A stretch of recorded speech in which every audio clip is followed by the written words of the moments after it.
Ces 5 dernières années, j'ai eu la chance de pouvoir côtoyer de près des entrepreneurs multimillionnaires et il y a une chose à laquelle je ne m'attendais pas. Plus je passais du temps avec eux, plus je me rendais compte que ce qu'on raconte sur les riches est complètement faux. D'ailleurs, certaines de leurs habitudes m'ont même carrément surpris et d'autres ont complètement changé ma façon de voir l'argent, le travail et la réussite. Et aujourd'hui, dans cette vidéo, je vais te partager les 6 leçons les plus importantes que j'ai apprises à leur contact. La première chose, c'est qu'ils travaillent bien, mais bien plus que ce que je pensais. Souvent, on a tendance à penser que ces entrepreneurs, une fois qu'ils génèrent énormément d'argent, ils se dégagent le travail, ils l'envoient à tout le monde et que du coup, eux, ils font plus rien à part siroter tranquillement des cocktails au bord d'une plage paradisiaque, par exemple. Mais ça, c'est complètement faux. Alors effectivement, ils vont déléguer énormément de tâches, mais le temps qu'ils vont passer sur les tâches qu'ils gardent, il est monstrueux. En fait, ce qu'ils vont faire, c'est qu'ils vont dégager toutes les tâches, on va dire, à petite valeur ajoutée, celles dans lesquelles ils ne sont pas irremplaçables, pour se concentrer uniquement sur celles où ils apportent le maximum de valeur. En fonction des entreprises, ça peut changer. Mais en gros, ils gardent la tâche à plus haute valeur et ils se concentrent dessus. Mais par contre, ils bossent énormément dessus. Et à force de voir ça chez plusieurs entrepreneurs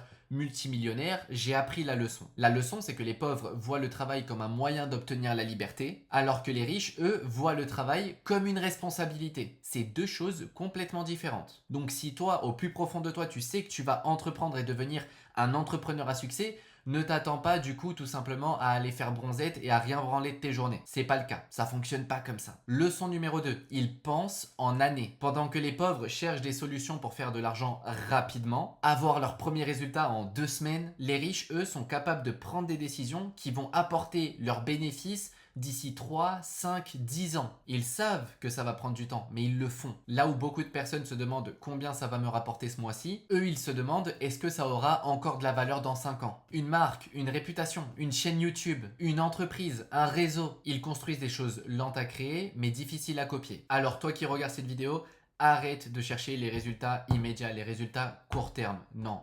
Pense long terme. Et tu verras déjà comment le stress et la pression, ça se barre et comment tu arrives à avoir l'esprit beaucoup plus clair. À construire quelque chose qui a du sens, quelque chose qui va durer dans le temps, quelque chose qui a une vraie valeur. Leçon numéro 3, ils parlent rarement d'argent. Ah ouais, celle-là tu t'y attendais peut-être pas, mais c'est la vérité. Souvent les personnes qui viennent de la classe basse ou moyenne ont tendance à penser que les riches sont obsédés par l'argent, que toute la journée ils pensent à l'argent, que toute leur vie tourne autour de l'argent. Mais c'est pas la vérité. Et moi aussi je croyais à cette histoire. Mais en étant très proche de beaucoup de multimillionnaires, je me suis rendu compte qu'ils parlent surtout de projets, d'opportunités, de recrutement, d'acquisition et ce genre de discussion. Et au final, l'argent est souvent juste le résultat de leur discussion. Et rarement le sujet principal. Donc arrête de t'obséder par l'argent. 1 million par mois, ensuite il me faudra 10, ouais mais c'est pas assez. Stop, stop, stop. Pense en système, pense en action, pense... Bref, l'argent, c'est pas le nord de la boussole. L'argent, c'est une putain de conséquence. Ça me saoule que sur internet, on vous fasse croire que tout tourne autour de l'argent, que si le mois dernier t'as fait 60 000 et que le mois suivant t'en as fait que 30, c'est alerte rouge et il y a un problème. L'argent ne fait pas tout, l'argent est une conséquence. L'argent est un outil, l'argent n'est pas une divinité. Et c'est comme ça qu'ils pensent les riches. Parce que t'as vu, le pauvre, avec de l'argent, tu peux lui faire tout ce que tu veux. Typique le genre de phrase en mode si je te donne 100 000 euros, est-ce que tu te douches pas pendant 7 jours? Le pauvre il va être ouais mais bien sûr, carrément pour 100 000 balles je le fais. Le riche il va te dire non, garde tes 100 000 balles et dans 7 jours t'inquiète pas j'aurai encaissé le double. Donc non, la vie des riches ne tourne pas qu'autour de l'argent. C'est faux.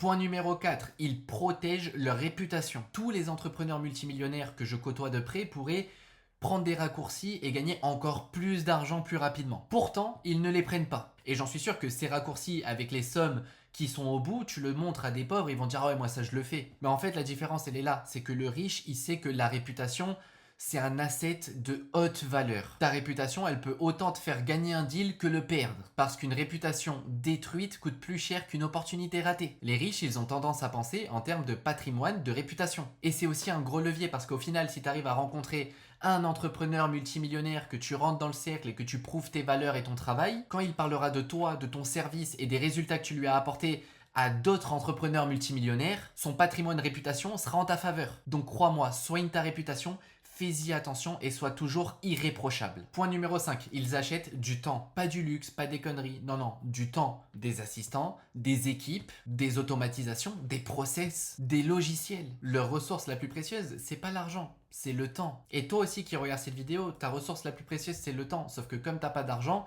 t'as tendance à mettre l'argent au-dessus du temps. Sauf qu'en fait, quand t'arrives au step où t'as l'argent, tu te rends compte que depuis toujours, le temps a toujours été ta valeur la plus précieuse. Et la leçon à tirer de ça, c'est que au plus vite tu as les moyens de te libérer du temps, au plus vite fais-le. Et concentre-toi toi aussi, comme on le voyait au début de cette vidéo, sur la tâche à haute valeur que tu apportes, celle sur laquelle tu es irremplaçable. Point numéro 6, il reste étonnamment simple. Et je finirai par celui-là parce qu'il a l'habitude de casser l'image Instagram qu'on nous a donnée de nos jours des riches avec les grosses voitures, les vêtements de marque, les grosses chaînes, les grosses montres. Parce qu'en fait, quand tu as cette vision, tu t'attends à, quand tu vas rencontrer des entrepreneurs multimillionnaires, à limite voir des demi-dieux, chose qui n'existe pas. Et au final, tu te rends compte que tu rencontres que des humains, avec des problèmes, des doutes, des galères, des complexes, des points forts. Un mec qui est juste comme toi. Mais à l'inverse de la majorité des humains auxquels ils ressemblent, ils ont une capacité d'exécution qui est hors norme. Et c'est souvent ça qui fait que ce sont des hommes riches. Et la leçon à tirer de tout ça, c'est que à ce moment-là, tu te rends compte que le succès, il est vraiment accessible à tout le monde. Que ces personnes-là n'ont rien de plus que toi. Elles ont commencé avant. Elles ont travaillé plus dur que toi. Plus intelligemment que toi. Mais ça ne t'empêche pas de le faire à ton tour. Et de tôt ou tard, toi aussi, être comme eux. Et au final, le plus grand cadeau que tous ces entrepreneurs m'ont fait, ce n'est pas un conseil, ce n'est pas un contact, ce n'est pas une opportunité,